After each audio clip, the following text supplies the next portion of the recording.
मध्य प्रदेश के मुख्यमंत्री डॉक्टर मोहन यादव ने भोपाल के अचारपुरा औद्योगिक क्षेत्र में स्थित एक टेक्सटाइल इकाई का दौरा किया। उन्होंने वहां काम करने वाली बहनों और कर्मचारियों से आज में बातचीत की और उनका हौसला भी बढ़ाया। इस दौरान उन्होंने कर्मचारियों से उनकी कार्य प्रक्रिया और अनुभवों के बारे में बातचीत की। उन्होंने परिसर में पौधारोपण भी किया, जिससे पर्यावरण संरक्षण का संदेश भी मिले।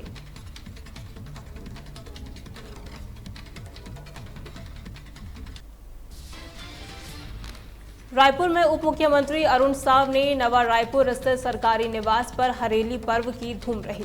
कृषि मंत्री, बाल विकास मंत्री, विधायक रोहित साहू और मोतीलाल साहू भी इस हरेली पर्व में शामिल हुए। उप मुख्यमंत्री साव ने प्रदेशवासियों को हरेली की बधाई और शुभकामनाएं देते हुए कहा कि ये तीज त्योहार से संपन्न छत्तीसगढ़ का साल का पहला लोक पर्व है। उन्होंने कहा कि हरेली से उनके बचपन की कई अच्छी और सुखद यादें जुड़ी हुई है।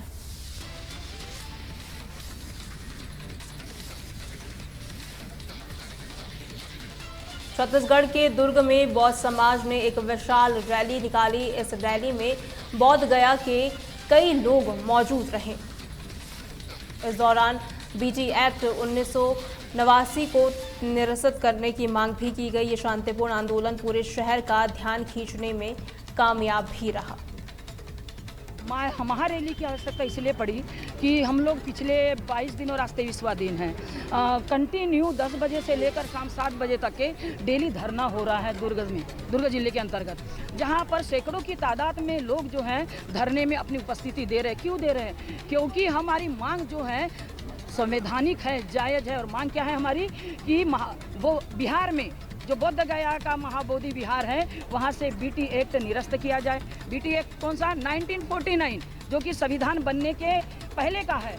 और आर्टिकल 13 कहता है कि संविधान बनने के पहले के जितने भी कानून नियम जो भी होंगे वो अपने आप ही रद्द हो जाते हैं। ये आर्टिकल 13 कहता है। तो अभी तक के 1949 रद्द क्यों नहीं हुआ?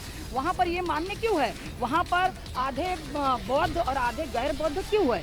मांग पर अभी तो कोई प्रतिक्रिया नहीं हुई है। मैं आपको याद दिलाना चाहूँगा, यह देश भारतीय संविधान के अनुसार चलता है और यहाँ का जो हुक्मरान है भारत की जो है संविधान की शपथ लेकर शासन पर बैठते हैं कि मैं प्रत्येक नागरिक को समान अधिकार दूंगा। लेकिन विडंबना है, हमें भारत जैसे लोकतंत्र में अपने ही अधिकार को हमें रोड पर उतरना पड़ता है। छत्तीसगढ़ के बालोद जिले में हरेली पर्व धूमधाम से मनाया गया। बता दें, हरेली का मुख्य आकर्षण है किसानों द्वारा अपने हल, बैल और खेती के औजारों की पूजा करना।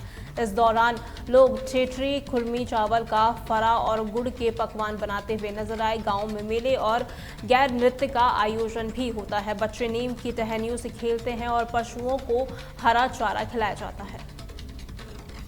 जी हाँ, हमारे जो पार्टी है, हमारा राज पार्टी क्षेत्रीय पार्टी है और हमेशा छत्तीसगढ़ियावाद और निचले समाजों को लेकर चलने वाले पार्टी है।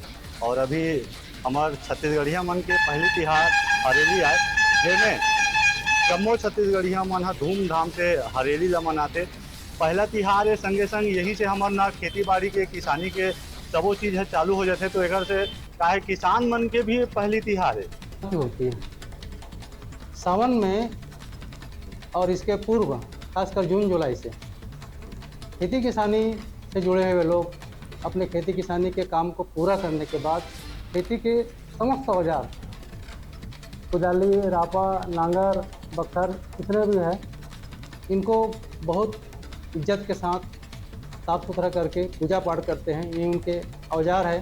जैसे विश्वकर्मा भगवान की याद में हम लोग जो टेक्निकल कार्यों से जुड़े हुए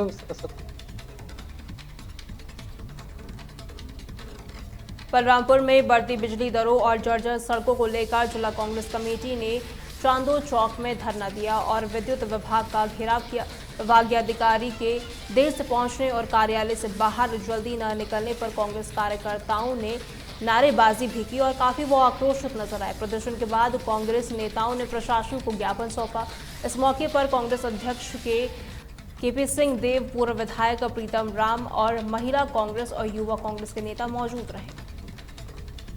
बिजली की दर पौने 2 साल में ये भारतीय जनता पार्टी सरकार छत्तीसगढ़ में 4 बार बढ़ा चुकी है। 2003 में बिजली की दर 3 रुपये 30 पैसे प्रति यूनिट थी। जो आज बढ़ करके 7 रुपया 82 पैसे के आसपास पहुँच गया। सबसे बड़ी चीज़ ये है कि अभी जो वर्तमान में इन्होंने बिजली दर बढ़ाया है, 10 से 20 पैसा उपभोक्ता घरेलू उपभोक्ताओं के लिए बिजली बिल बढ़ाया, 25 पैसा कमर्शियल बिजली बिल प्रति यूनिट बढ़ाया। देवास के बरौठा थाना क्षेत्र के जंगल में धर्म परिवर्तन की संदिग्ध गतिविधियों की शिकायत पर पुलिस ने 4 लोगों को हिरासत में लिया है। पश्चिम बंगाल का एक व्यक्ति अपने साथियों के साथ फरार हो गया। स्थानीय लोगों ने शिकायत की थी कि जंगल में कुछ लोग धर्मांतरण जैसी गतिविधियां करा रहे थे। पुलिस ने मौके पर पहुंचकर 4 संदिग्धों को पकड़ा और उनके पास से दस्तावेज और इलेक्ट्रॉनिक उपकरण जब्त किए हैं। फरार सौरभ बनर्जी और अन्य की तलाश जारी है। इनके खिलाफ कई आवेदन थे थाने पर और ग्रामीणों द्वारा भी शिकायत की जा रही थी, जिसकी तस्दीक हेतु राजस्व के साथ टीम बनाकर पहुंचे थे। वहां उनके दस्तावेज, इलेक्ट्रॉनिक साक्ष्य वगैरह चेक किए, उनको थाने पे जांच हेतु लाए और उनसे विस्तृत पूछताछ की गई। आज पुनः उनसे पूछताछ करेंगे। इसमें उनके ट्रांजैक्शन, अन्य पहलू जो जांचे जा रहे हैं। हम सब शुक्रवासा गांव के निवासी हैं। बरौठा थाना अंतर्गत पर्वतपुरा पंचायत के निवासी हैं और हमारे गांव में पिछले 5 साल से पश्चिम बंगाल का एक व्यक्ति है, सौरभ बनर्जी।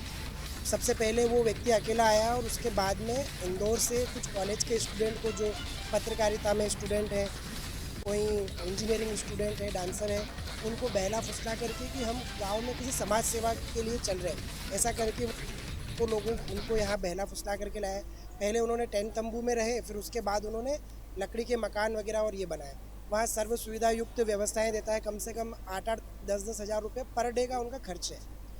जब हमने पिछली बार कंप्लेन करी उसकी, तो पता चला कि उसने बताया अपने मौखिक कि उसने 5 साल में कम से कम 65 लाख रुपए खर्च कर चुका है वो हमारी पंचायत में। इस वक्त मैं मौजूद हूँ देवास जिले के शुक्रवासा में, जहाँ पर गांव के कुछ लोगों ने थाना बरौठा पर आकर एक लिखित शिकायत करी है कि ये गांव के ही कुछ दूरी पर एक धर्मांतरण को लेके कुछ लोग आए हुए हैं और धर्म परिवर्तन करा रहे हैं, कुछ लोगों को पैसा भी दे रहे हैं। तो क्या है पूरा मामला, हम जो यहाँ मिलन से पूछते हैं। क्या नाम है सर आपका? मेरा नाम प्रणय जी। तो प्रणय जी, एक शिकायत हुई है अभी बरौठा थाना पे, गांव के लोगों ने और सरपंच ने की है, जिसमें यहाँ धर्मांतरण भी कराया जा रहा है और कुछ लोगों को बहला फुसला कर यहाँ रखा जाता है। क्या है पूरा मामला, बताएं सर। ये पिछले लंबे समय से ये कुछ लोग हैं गांव के और इस पंचायत के, जो लंबे समय से ये कोशिश कर रहे हैं कि हमें किसी भी तरीके से हटाया जाए। कारण ये कि आज से 4.5 साल पहले हमने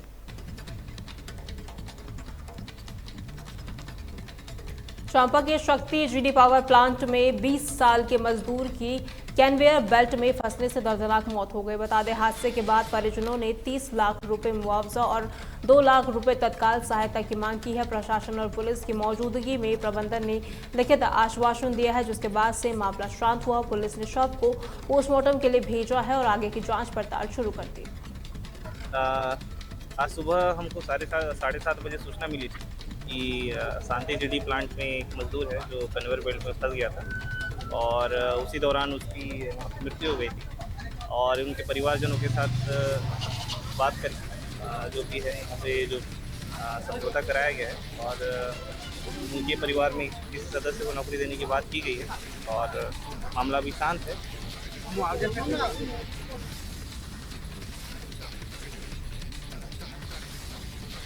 महासमुंद के पोटापारा गांव में जमीन विवाद और रंजिश के चलते बुजुर्ग पर जानलेवा हमला हुआ है। आरोपी ने कट्टे से हमला किया, लेकिन बुजुर्ग किसी तरह भागकर बच गया। हमले में बुजुर्ग को गंभीर चोटें आई हैं। पुलिस ने मौके पर पहुंचकर घायल को पिथौरा सामुदायिक स्वास्थ्य केंद्र भेजा, जहां उनका इलाज चल रहा है। पुलिस ने कार्रवाई कर मामला दर्ज किया है और फरार आरोपी की तलाश अभी भी जारी है।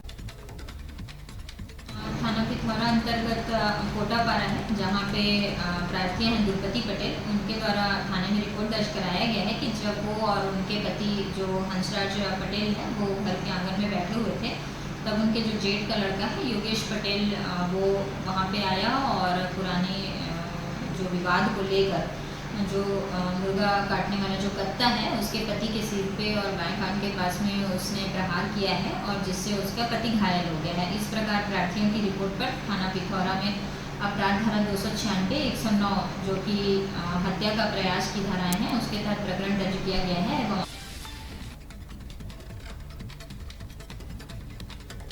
गरियाबंद के उदंती सीता नदी टाइगर रिजर्व में राजस्थान और गुजरात से आए 4000 से अधिक भेड़ बकरियों की अवैध चौराई पर वन विभाग ने कार्रवाई की है। 8 चरवाहों को गिरफ्तार किया गया है जबकि 7 फरार है। टीम ने भेड़ बकरियों को जंगल से निकाला और चरवाहों से मोटरसाइकिल, घोड़े और अन्य सामान भी जब्त किए हैं। साथ ही 4 लाख रुपए जुर्माने की प्रक्रिया भी शुरू हो चुकी है। उड़ीसा की तरफ से राजस्थानी या गुजराती भेड़ बकरियों का दर लगभग 3 से 4 हज़ार जो आ रही थी, उसमें 8 चरवाहों के ऊपर मौके पर जो उपस्थित थे उनके ऊपर तत्काल कार्रवाई की गई और माननीय न्यायालय के समक्ष जेल दाखिल किया गया और शेष 7 लोग फरार हैं जिनको खोजबीन की कार्रवाई की जा रही है।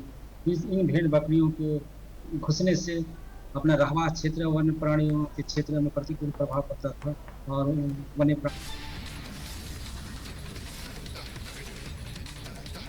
पगजूर में सड़कों पर मवेशियों का जमावड़ा आम लोगों और वाहन चालकों के लिए परेशानी का कारण बन रहा है। खराब सड़कों के साथ ये समस्या और बढ़ चुकी है। सड़कों पर गायों के झुंड घूमते हुए साफ तौर पर देखे जा सकते हैं, जिससे दुर्घटनाएं और ज्यादा हो रही है।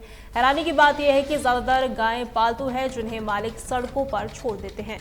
लोगों ने प्रशासन से पशुपालकों पर कार्रवाई और समस्या के निस्तारण की मांग भी की है।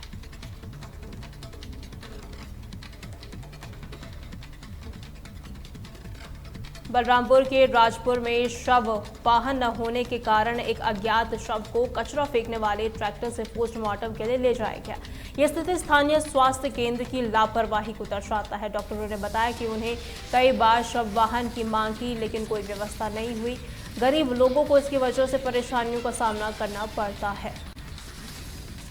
की सुविधा तो अभी हमारे यहाँ सामुदायिक स्वास्थ्य केंद्र में नहीं है और हमने हमारे जो चीफ मेडिकल ऑफिसर हैं सीएमओ साहब उनसे बात की गई है, बट अभी तक कोई समस्या का समाधान तो नहीं निकला है। तो डेड बॉडी को कैसे ले जाते हैं? डेड बॉडी को हम लोग एक्चुअली अगर यहाँ का लोकल कोई है तो अपनी साधन से ही ले जाते हैं वो लोग, और अगर कोई बाहर की बॉडी होती है, अगर वो अफोर्ड नहीं कर सकते, नहीं ले पा सकते या फिर नहीं गाड़ी बुक कर सकते हैं तो बलरामपुर से सामान मंगाना पड़ता है हम लोग को। कितना दूर है बलरामपुर? बलरामपुर यहाँ से करीब 40 किलोमीटर होगा। उससे पहुँचने में भी दिक्कत होती है? हाँ, रोड भी ख़राब है तो थोड़ा सा समय तो लगता है आने में। उसके कारण काफ़ी परेशानी होती है? परेशानी तो है। दुर्ग के भिलाई 3 कोट परिसर में चतुर्थ श्रेणी कर्मचारी ने सुसाइड नोट लिखकर आत्महत्या कर ली है। अभी तक की जानकारी के मुताबिक कर्मचारी अपने इज्जत से इतना प्रताड़ित हो गया था कि उसने मौत को ही गले लगा दिया, जिसके बाद सत्र न्यायालय के सामने चतुर्थ श्रेणी कर्मचारियों ने कोर्ट का काम बंद कर कोर्ट के सामने धरने पर बैठ गए और जमकर नारेबाजी भी करने लगे। साथ ही उन्होंने जज के ऊपर कार्रवाई करने की मांग भी की है। काम हमने सीजे साहब से कह दिया है। हमने हमारे न्यायिक कर्मचारी संघ ने ज्ञापन दे दिया है। उस ज्ञापन में हमने स्पष्ट लिखा है जो भी दोषी अधिकारी है जिसके न्यायालय में वो व्यक्ति काम कर रहा है उसके विरुद्ध आपको कार्रवाई करना है। अच्छा, इस तरह ने तो बोला। हमारा एक साथी था बाबू सोमनाथ ठाकुर, भिलाई 3 न्यायालय में पत्रकार के पद पर पदस्थ था।